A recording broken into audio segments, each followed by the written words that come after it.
all of that notwithstanding, what they do have is a team full of cracking rugby players. Yeah, and they have a country full of cracking rugby players. Absolutely the potential to beat Ireland. They just have to be smart about it. Yeah. If you want to look at how to beat Ireland again, this is a mouth-watering clash in Dublin. You know, there's got this has got the potential to be the game of the championship. It could set England's season to mad heights. Yeah. I don't think what Eddie Jones has been hinting he'll do is go, you know, smashy smash. Like we have to be super physical. We have to break them in the contact. I don't think player for player, you know, outside of maybe Maro Itoje and a couple of others, I don't think they match up that well against the Irish pack. I don't necessarily like that.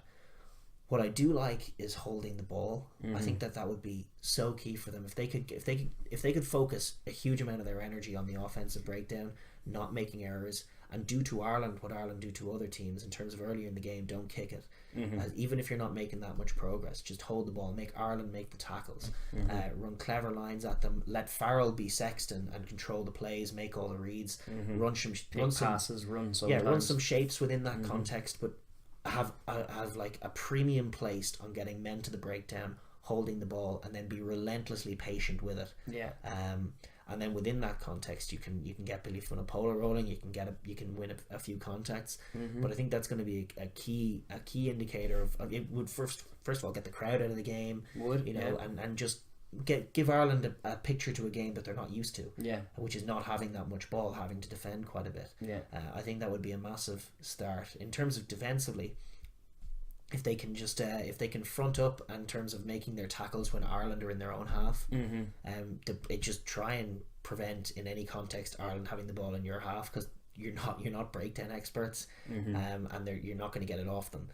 So when they're in their own half, you've got to front up, you've got to not let them exit, force them to exit with the boot, deal with the kick, and then hold on to the ball. Do not be sloppy in terms of execution at breakdowns, reckless clear outs, silly penalties that are very much a problem for this English side, particularly away from home when the game gets physical. Just limbs get a bit more flaily, the picture gets a little bit more ugly.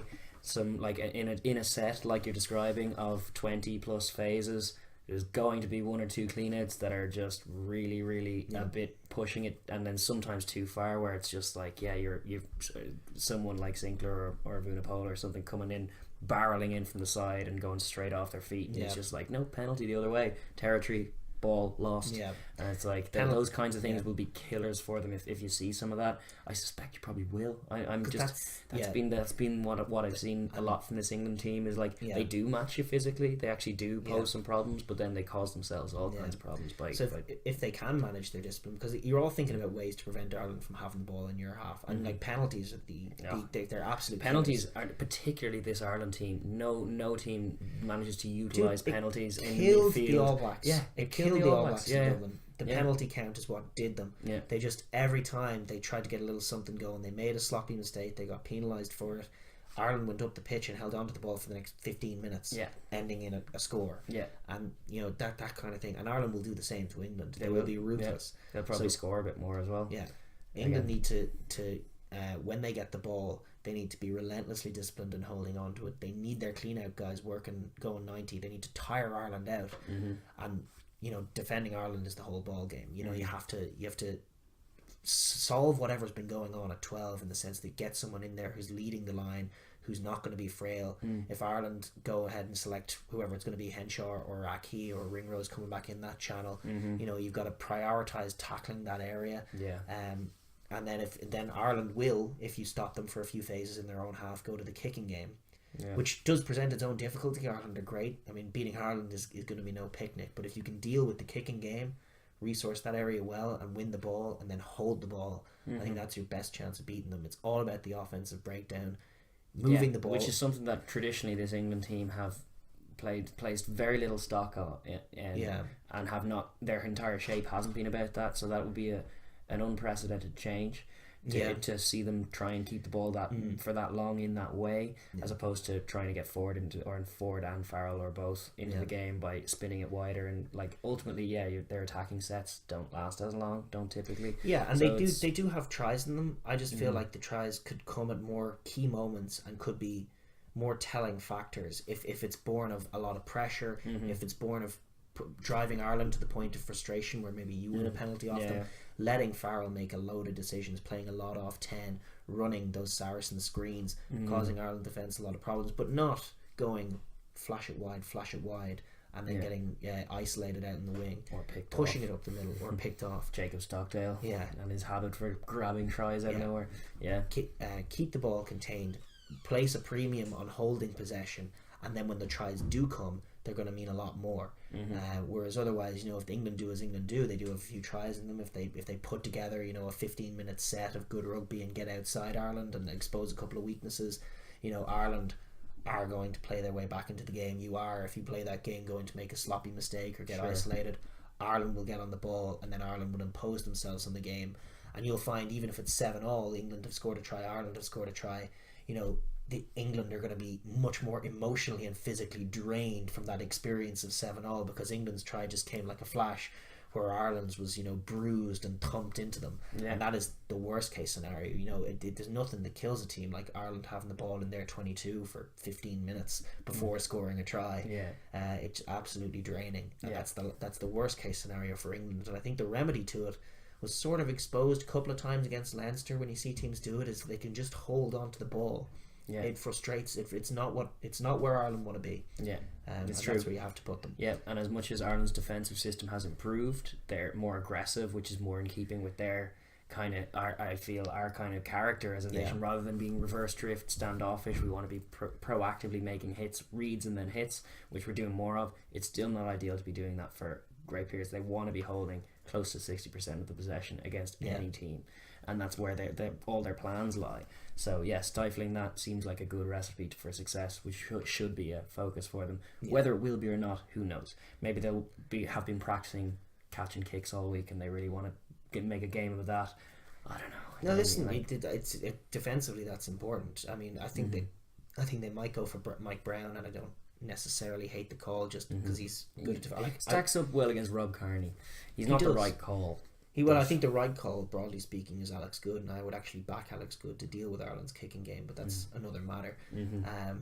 Of the squad that they have, he's probably a better option than anyone else. Maybe Chris Ashton, but I think an option. I think Ashton is going to be on one wing, and I think Johnny May is going to be on the other. I don't think he's as effective on one wing as he is. He still scores tries. He still does, that's his want, but the team doesn't become quick enough, if I was dynamic enough in the wide channels. If I was Ireland, to counter your point, if I was Ireland and I saw Ashton playing fullback, I'd be kicking at him all day. Contestables, not fun ones he gets to run back at us. Using Murray's and Sexton's pinpoint boot to bomb it up in the air at him, and then sending people down his throat. It's true. Rough him up. I don't hate him on the wing, but I think it'll come at the expense of Daly. I think they'll go for Ashton on one wing and May on another, and Brown at fullback at the expense of Daly. And I think perhaps Noel on the bench as well. Yeah, I do like Noel. Noel is definitely good value in there as a mix it up kind of guy who comes in and works very hard. So, but there's danger, there's potential in that team winning. As far as winning conditions, that's the one that I see, and I see so many roadblocks to that. Primarily discipline. I haven't seen enough from them to think that they won't mess it up by giving away silly penalties in the midfield. And I also think being less disciplined than this Ireland team, which is it's a tough challenge for any team, because discipline wise, I think this Ireland team are probably the best team in the world as far as just keeping their cool and not giving away those silly penalties. Even the All Blacks tend to have a few technical penalties in them that are sloppy at times, whereas Ireland tend not to. Occasionally you see Mamani or Stander getting the wrong end of a few calls. But Ireland for the most part are quite disciplined. I also think their ball carrying pack. Can you, like when you talk about defending Ireland being a priority, I mean, if they can get James Ryan just winning collisions and going forward, or Tadhg Furlong, puts a bit more panic in you, and then suddenly a bit more recklessness in the contact. There's a lot of brilliant ball carrying going on in the Ireland pack at the moment, and I think a great matchup against Ireland is a team that chops those guys down and jackals like Wales. That's a great matchup. I just don't know if that's England's game at all, and especially without Underhill, it's just going to be forcing it to try and do that. So make the tackles, force Ireland to kick and hold the ball. I think that's their best chance from Ireland's perspective. It's a reassuring thought, because as far I can see many more ways that Ireland can win this game than I can envisage for England. Because I do think just the crowd will be a factor. I think we will have a lower penalty count than them.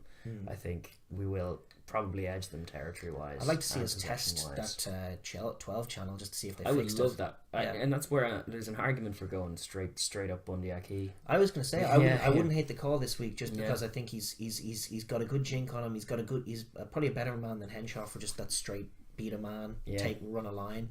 And that just, like the profit that Delindy got against that back line, and then Crotty the next week. And then the Japanese lad, whoever his name was. And it was just like, there's definitely purchase in there. Send a big Bundy Aki down at them. Yeah, off the top of a line out they were, and that's like so many Ireland set plays come from that.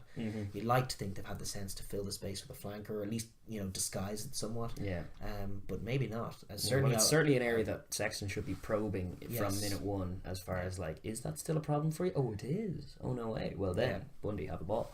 And I think Ringrose has potential for carving them up in that area as well, just by being difficult. I think they'll try and go about, like, I think in terms of John Mitchell's rude complaint about boring them, I think he's bang on the money in the sense that Ireland are going to try and do a similar thing to the second test against Australia, just holding that ball, picking their moments of when they want to strike, putting all kinds of creative shapes within it that constantly test the defence but never quite breaking through.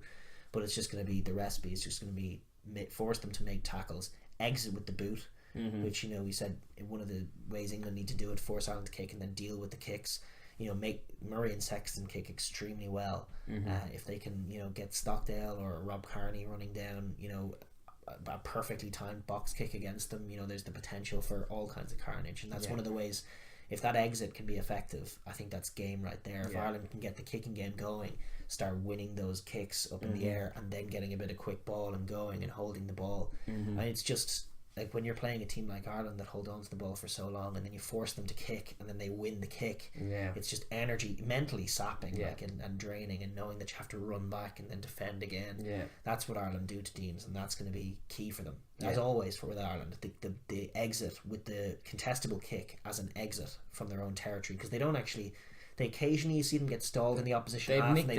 They've implemented a mix it up philosophy where if they go a few sets or a few phases through a set that isn't working, they try and drop a bomb on the 22 line. They tend to do that early in the game, but it's when they feel like they're making a team make a lot of tackles and the team aren't comfortable with it, they will just hold on to the ball for 40 phases. Well, that's what prioritising territory over possession. It kind of ebbs and flows throughout the game sometimes, but it's nice that they mix it up. Because like, as far as an attack, it has been a bit too stagnant for a little bit. It's never really been the forte of Schmidt's Ireland. It has been incision and that kind of play. So the way they built around that, and the little variations and innovations around that, and that, like you're describing, that psychological element to just playing that game. Like, sure, it's very daunting as a physical challenge, which concerns me, because I'm trying to back a squad to put a run of 6, however many games, it would take 7 games to win a World Cup, isn't it? So that's 7 games in a row with very little respite and rest. So it's like, as a game plan, it's very attritional. But the only side of it is it's more in the context of the 80 minutes. It's tougher for the other team than it is for you if you're on point and getting it right. So it's I think we actually match up really badly for England. To be honest, I'm obviously nervous. It's week 1 of the Six Nations. Anything could happen. The boys could be caught cold. There could be like just a lack of cohesion. Game of rugby is a considering game of rugby. the performance they put in, like last year's Six Nations was tremendous, but the performance they put in Paris was very frustrating up until that magical drop goal moment, because it felt like we were all over them, completely dominant in every aspect of the game, apart from an inability to score the tries. Like, they didn't make the scores come from it, and then that kind of remedied itself as the tournament went on. But had that drop goal not gone over, that would have still been a huge like question mark over the side, and I still think it kind of is. On week 1 they need to be gelling. It lingers a little bit, and they may not gel. I just think that that French defence was probably the best defence that we came up against. Maybe that's true too. I definitely think that's a factor, and I don't know if England's is that good. I think England winning will require them to remedy some of their mistakes. I mean, it's theoretical that the same England that has been playing for the last couple of years could streak together as they did against South Africa in that opening test. You know, just put together 20 minutes of scintillating form, catch Ireland's sloppy defending, perhaps. You know, maybe catch Earls or Stockdale biting in, and get outside them, and then score a couple of tries. And then if they do that, I probably wouldn't back Ireland's ability to do what South Africa did and just come back at them with, you know, sweeping Faf de Klerk attacking plays. Yes, yeah. You know, maybe Ireland would lose that kind of a game, but I think that's not a likely scenario, and I think that's probably the only scenario that the England that I have been looking at could do them. But I'd like to see them remedy some of their errors, fix their defence, play a smarter game, back Farrell at 10 to outthink and to make loads of plays on offence, and to make all the reads and all the decisions, and play them out of the game. And I think the best way for England to do it is play them at their own game, hold the ball on them, make them make the tackles, clean out, watch O'Mahony like a hawk and clean him out, be disciplined. And that red-capped fiend. And that red-capped fiend, Josh van der Fleer. So it makes for interesting viewing. But I certainly I don't think when I'm suggesting it's obviously a tough ask going to Dublin and winning. But what I'm describing, the performance from England I'm describing, is in them to do. Yeah. Or certainly it's in the country anyway. If maybe you need Brad Barrett to shore up that 12 defence. It remains to be seen. Yeah. But I don't know if it will be seen. In fact, I suspect it won't ever come to pass. We're going to keep calling for it here. No, it remains to be seen whether they can fix it without him. Yeah, that's true. Who's going to be the one to step up? I don't know. Or are they going to change their system such that there isn't a gaping defensive weakness in the middle of the park that can be run through? It was Ben Teo last time. I mean, Ben Teo's no slouch in the tackle, but there was just some issues with their shape. Yeah, there's a big distinction with difference between defending and tackling. Yeah, like defending is not tackling, and tackling is not defending. So you can point to a highlight of Ben Teo. Well, okay, but I'm like, you can point to a great highlight reel footage of Ben Teo absolutely smashing folks, which he doubtless has. He's done that in Leinster colours as well, and is like never disputing the fact that the boy is physical in the hit. But I'm questioning his ability to lead that defensive line cogently and have a link. I don't even know that was what he was asked to do, though. I think it might have been a systems error, and I'd like to see it fixed. And we'll find out. I guess it's gonna be a very interesting game. With any luck, we'll see a smarter and better, brilliant England team.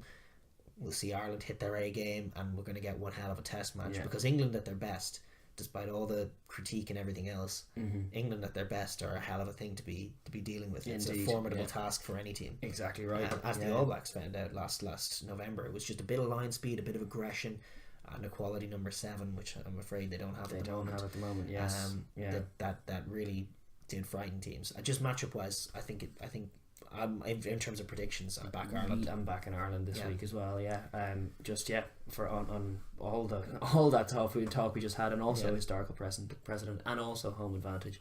All of that stuff plays a part, and I think Ireland are just the superior team at the moment. But like you're saying, that what you're hoping is for a few of those issues in the England camp to be addressed. You'd hope, yes, we will go to the short carry early on. You'd kind of like to see it not get that much purchase, to have them snuff out that, to have us have to think around that, and maybe the spaces elsewhere, just a few different, just to encourage you by thinking that they're at least addressing these problems. They're recognizing them same as us, watching all their games, their body of work as a team, and what that means, and where the weaknesses are, where what they're doing well is, and kind of fix some of that. And it's I'm not all that encouraged by the selection just yet, based off just the selection of the players. Not all that encouraged that much is going to change, and I think Ireland it's based on the chat from the coaches. They just there's no hint of introspection, so either they're very good actors or they're just not looking at themselves and noticing the weaknesses, which is a problem, and it will be found out in Dublin if that's the case.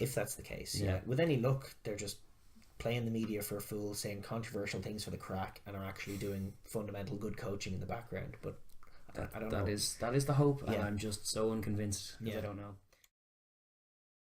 Thank you very much for watching that video. If it's your first time here, please leave a like and subscribe down below, and leave a comment as well if you enjoyed it, because we enjoyed the conversation.